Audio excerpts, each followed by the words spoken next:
It's a good question because, you know, I talk about it all the time. Like you said, you have friends that, you know, the kids would rather do and be kicking a football virtually rather than actually being in the field, kicking a football around. And obviously we have gone through, you know, a difficult time and a difficult period in the last 2.5 years, and obviously having a business as well. You know, there's nothing better than having your friends, your family, your people that you work with sat in front of you working things out. I think that's an important part of, you know, what we do on the creative side. You know, I've seen how the creatives have been affected.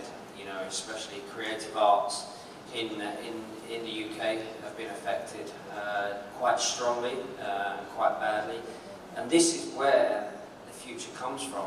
You know, this is where creatives come from, and I think it's a big part of that. So I will be personally working very hard to try and make a difference, and try and make a difference in my industry. You know, obviously on the sports side. You know, going back to your question, you know, I think it's a huge part of, you know, what we try to do. You know, academy systems is something that, you know, we really push for, and helping youngsters realise their full potential, and it's a big part of our side of things. But I think, you know, the creative arts have been really affected in the UK especially.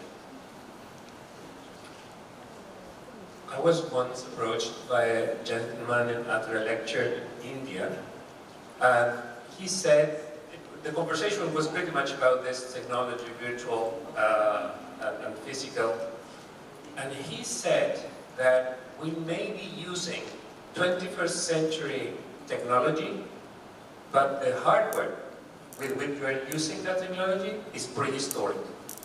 Our bodies haven't changed. If you go up in a Roman stair, our toes are pretty much the same. A comfortable and uncomfortable stair is pretty much constant and universal. So I guess that the fact that over the internet, over media, you may share information, what doesn't go through is communication. Out of the 11 senses, over the internet you may capture 2, visual and listening, all the others go missing. And in order to jump into the void, which is by nature what the creative art means, you need more information. You'll be sharing with others. It's a collective act. That's why actually we're meeting here to move this project for the next step with all the creative team that came together. So I guess that the physical presence will be more crucial the moment you jump into uncertainty. And guess that we're living in one of the most uncertain times ever. So communication more than information will be even more relevant from now on.